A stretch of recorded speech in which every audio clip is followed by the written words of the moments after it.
Oh sorry I forgot to mention this, मेरे को ये पहले ही बोल देना चाहिए था। मैं जो भी बात कर रही हूँ मैं पोस्ट बैकलॉरेट डिप्लोमा कोर्सेज की बात कर रही हूँ।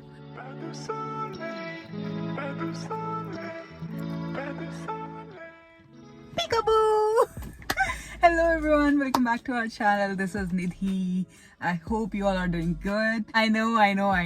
It's been a long time since we made a new video, but I hope you all understand that it gets so busy. यहाँ पे पूरा पढ़ाई, काम, घर का काम, बाहर का काम, सब काम खुद करना पड़ता है, तो इसलिए हम लोग को मौका नहीं मिला नई वीडियोस बनाने का। बट बार बार जब भी मैं बस में किसी से मिलती थी, कहीं पर भी किसी से मिलती थी, तो सब मुझे बोलते थे कि नई वीडियोस बनाओ, हम वेट कर रहे हैं। और you might feel a little shiver in my voice because मेरे को ठंड लग रही है।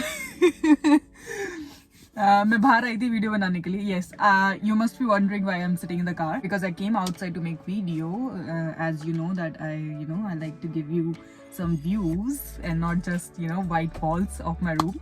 So I came outside and it was cold, so I was like I would rather sit in the car. Weather के अपडेट्स देते हैं आपको। सबसे पहले हमारी ये जो हरिकेन फियोना की वजह से साइडिंग्स हटी थी, अभी भी ऐसी ही है।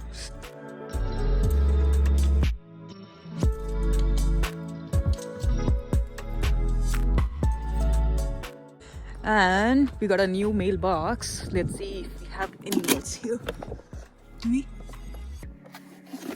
No? Oh God. वो हाइट मुझसे ज़्यादा बड़ी है इसलिए मुझे कैमरे से देखना पड़ा। Okay, so weather updates are आज थोड़ी ठंड है।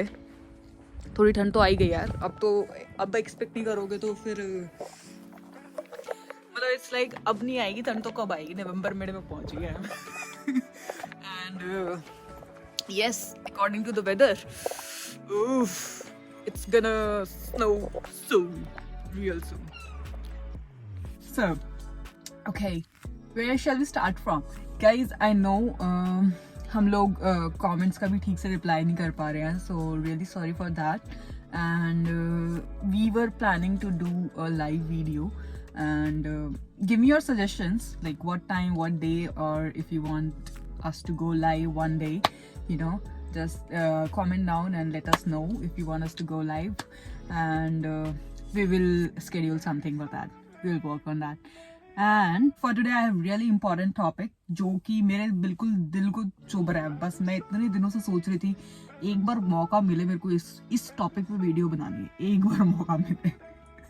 पूरी बड़ास पूरा जो भी मेरा एक्सपीरियंस है मैं सब वही and obviously this video is gonna be purely based on my experience, and everyone has their own experience, so I'm not challenging anyone's experience, just sharing my experience. Okay, so today's topic is May intake students जो May intake में आते हैं यहाँ पे उनके साथ क्या होता है ये मैं बताऊंगी आप लोगों को। May intake क्यों ना ले। अब don't go with my words कि भाई हाँ निधि ने बोला था मैं इनटेक नहीं लेना तो कोई ले ही नहीं रहा है, ठीक है। मैं सिर्फ शेयर कर रही हूँ pros and cons of May intake according to me, ठीक है। बाकी चॉइसेस योर्स, कंप्लीटली योर्स, अपना डिसीजन अपने हिसाब से लो जो आपको बेस्ट लगे आपके लिए, ठीक है। तो first we will talk about the pros and I only have one in my mind. So the benefit is for May intake students, they will not be having too much stress of studies because उन लोग को सिर्फ 3 या 2 courses लेने होते हैं हर semester में according to the adviser. जो एडवाइजर बोलता है उसके अकॉर्डिंग वो 3 या 2 कोर्सेज लेते हैं हर सेमेस्टर में। If we, as compared to September and January intake, if we talk about January and September intake, they take like 4 courses each semester, so it's pretty busy, but still they are able to take some time out for their part-time jobs and other household chores. So it all depends on you कि कैसे आप time management करते हो और अपना पढ़ाई काम सब कुछ मैनेज करते हो या नहीं करते। तो May intake में आने का बेनिफिट तो मेरे हिसाब से एक यही है कि आपका इजी गोइंग रहता है सेमेस्टर्स, ज़्यादा प्रेशर नहीं होता, 2 या 3 कोर्सेज होता है, बढ़िया मजे में हो जाते हैं, 4 भी हो ही जाएंगे यार, ऐसा कुछ नहीं है, बट मैं आपको बस एक बता रही हूँ प्रोज के नाम पे, यही एक प्रो है, यही एक बेनिफिट है। अब आते हैं अब आते हैं डिसएडवांटेजेस की तरफ। Cons, what are the cons of for men tech students? So start counting. First, they will they will have more semesters. तो अगर हम बात करें जनवरी और सितंबर इनटेक की, तो उनके 4 ही सेमेस्टर होते हैं इंक्लूडिंग इंटर्नशिप, ठीक है। Oh sorry I forgot to mention this, मेरे को ये पहले ही बोल देना चाहिए था। मैं जो भी बात कर रही हूँ, मैं पोस्ट बैचलर डिप्लोमा कोर्सेज की बात कर रही हूँ, एंड मेरा बिजनेस मैनेजमेंट कोर्स है, तो मैं उसी की बात कर रही हूँ, मुझे उसी की नॉलेज है। जहाँ तक मुझे पता है सप्लाई चेन में भी ऑलमोस्ट सेम सब्जेक्ट्स रहते हैं, बट हेल्थ केयर मैनेजमेंट में मैंने सुना है कि ज़्यादा कोर्सेज होते हैं, तो उनका डिफरेंट है। तो मैं अपना शेयर कर रही हूँ एक्सपीरियंस, मेरा बिजनेस मैनेजमेंट वाला, ठीक है। तो हम कहाँ थे? हाँ, तो मेन टेक का डिसएडवांटेज ये है कि आपके सेमेस्टर ज़्यादा होते हैं। आपको क्या बोलते हैं, जनवरी और सितंबर इनटेक वालों के बच्चों के 4 ही सेमेस्टर होते हैं, हमारे 5 सेमेस्टर होते हैं। मेन टेक वालों के 5 सेमेस्टर्स रहेंगे। नेक्स्ट, सो मेन टेक का फंक्शन ऐसे करता है सिस्टम कि फर्स्ट आप मई में आते हो और आपको मई सेमेस्टर में फर्स्ट सेमेस्टर में आपको 2 या 3 कोर्सेज लेने होते हैं। लेट्स से आपने 3 कोर्सेज लिए, देन आप सितंबर में 3 कोर्सेज दोबारा से लोगे, देन जनवरी में आपके पास ऑप्शन होगा कैपस्टोन इंटर्नशिप या फिर दोबारा पढ़ाई करने का। तो लेट्स से आपने पढ़ाई करी जनवरी में, फिर देन अगेन सितंबर में आपके पास ऑप्शन नहीं है, आपको इंटर्नशिप या कैपस्टोन ही करना पड़ेगा, आप कोर्सेज नहीं ले सकते रिमेनिंग 2। तो फिर आप इंटर्नशिप करोगे या कैपस्टोन जो भी है, and then you will again have to go back to your school for complete your remaining 2 courses. So it's like अब आप सितंबर में आप फुल टाइम काम कर रहे हो और फिर उसके बाद दोबारा पढ़ाई मोड पे जाना, वो स्विच करना एक थोड़ा मुश्किल होता है। डिसएडवांटेज है कि जब सितंबर इनटेक वाले फ्री हो जाएंगे स्टडीज से और इंटर्नशिप करेंगे, उस टाइम पे बेचारे मेन इनटेक वाले पढ़ रहे होंगे। Can you believe it?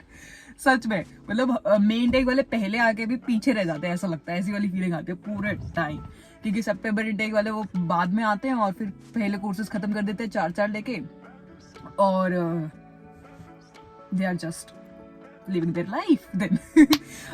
सो इसके बाद एक और एसोसिएटेड डिसएडवांटेज ये है कि जो मेन टेक वाले स्टूडेंट्स होते हैं वो इंटर्नशिप के लिए उनकी अपॉर्चुनिटीज कम हो जाती है, क्योंकि आप एम्प्लॉयर को समझाते रह जाओगे, वो लेकिन समझेगा नहीं। आप उसको कितना भी समझा लेना कि आप जैसे लेट्स से मेन टेक वालों की इंटर्नशिप या तो जनवरी में होगी नेक्स्ट ईयर या फिर सितंबर में होगी, ठीक है। तो और फिर उसके बाद नेक्स्ट जनवरी में आपको 2 कोर्सेज अपने खत्म करने पड़ेंगे, ठीक है। तो आप इंटर्नशिप के लिए जब अप्लाई करोगे और आपका इंटरव्यू होएगा, तो आप एम्प्लॉयर को जब बताओगे कि मैं सितंबर में इंटर्नशिप करने के बाद जनवरी में फिर से स्टडी मोड पे जाऊंगा, तो यानी कि आपकी फुल टाइम की अवेलेबिलिटी नहीं होगी, ठीक है। कुछ भी कर लेना, चाहे आप उसको कुछ भी कर लो, फुल टाइम आप नहीं काम कर सकते, मतलब नहीं हो पाता यार, क्योंकि आप स्टूडेंट भी हो, ठीक है। तो फिर वो एम्प्लॉयर आपको मतलब नहीं हायर करेगा, मोस्ट ऑफ द केसेस में वो एम्प्लॉयर हायर नहीं करता, क्योंकि उसको पता है कि ये स्टडी मोड पे फिर से जाएगा और फिर दोबारा मतलब पार्ट टाइम फुल टाइम का चक्कर पड़ता है। और जबकि जो सितंबर इनटेक वाले होते हैं वो इंटर्नशिप, उनकी अपॉर्चुनिटी स्कोप ज़्यादा होता है, क्योंकि इंटर्नशिप के right after finishing their internship they can join the company as a full time employee उनके, क्योंकि उनका वर्क परमिट पे आ जाता है और फिर वो अपना आराम से जा सकते हैं। जबकि मेन टेक वाले स्टडी परमिट पे ही रहेंगे, वही सारे सैप पे हैं सच स्टडी वाले जो भी होते हैं, ठीक है। तो इसलिए मेन टेक वालों के लिए इंटर्नशिप की अपॉर्चुनिटीज भी कम हो जाती है। अब इसके बाद यहाँ पे कहानी खत्म नहीं होती है। अगर यहाँ पे कहानी खत्म हो जाती तो भी हम सोचते चलो कोई बात नहीं। इसके बाद भी कहानी खत्म नहीं हो, अभी तो कहानी बाकी है। उसके बाद आता है स्कॉलरशिप। मेन टेक वाले स्कॉलरशिप भी कम ले पाते हैं, क्यों? अब वेरी गुड क्वेश्चन, क्यों? सो अगर मैं मेन टेक की बात करूँ तो मेन टेक में आप कितना भी अच्छा स्कोर कर लो, आपको मेन टेक के लिए उस स्कोर के लिए स्कॉलरशिप नहीं मिली। तो सीबीयू में इन कोर्स स्कॉलरशिप है, जिसके ऊपर मैं एक सेपरेट वीडियो बनाऊंगी, क्योंकि ऐसे तो बहुत ज्यादा इन्फॉर्मेशन हो जाएगी एक ही वीडियो में, डाइजेस्ट नहीं हो पाएगी ना। तो मेन टेक में आप कितने भी अच्छे नंबर लेकर आ जाओ, आपको स्कॉलरशिप नहीं मिलेगी, ठीक है, क्योंकि वो उनका क्राइटेरिया है कि मेन टेक वालों को नहीं देते वो, ठीक है, मई सेमेस्टर में नहीं देते, इनटेक वाला नहीं, मई सेमेस्टर को में नहीं देंगे।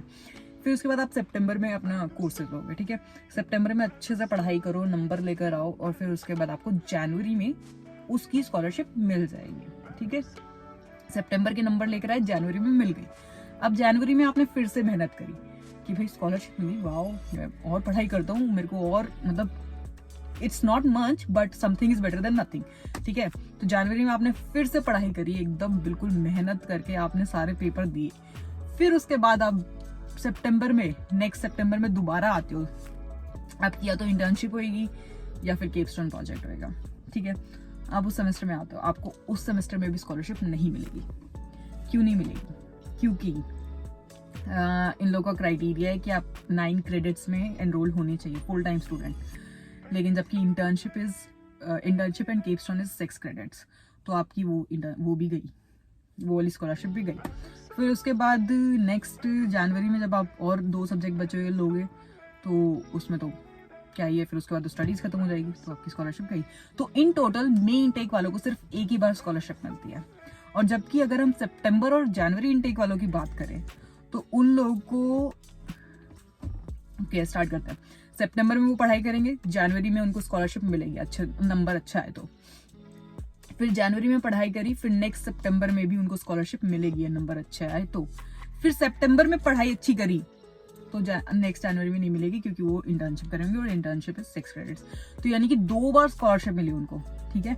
एंड दोनों बार उनका अमाउंट ज्यादा होएगा, क्योंकि उनके कोर्सेज ज्यादा रजिस्टर्ड होते हैं, 4 कोर्सेज होते हैं, और हमारे ये 3 या 2 होते हैं, ठीक है। तो स्कॉलरशिप का जो अमाउंट है वो डिपेंड करता है कितने कोर्सेज रजिस्टर कर रहे हैं आपने, ठीक है। तो सितंबर वालों को और जनवरी वालों को ज्यादा स्कॉलरशिप मिलती है, ऑलमोस्ट ट्वाइस से भी ज्यादा बनती है, more than 2 times if you compare to men tech. तो ये सब डिसएडवांटेजेस थे। मेरे को किसी को डिमोटिवेट नहीं करना, और अगर किसी ने मेन टेक में एडमिशन ले लिया है तो मेरा कोई वो नहीं है, पर्पस नहीं है किसी को डिमोटिवेट करने का या डिस्करेज करने का।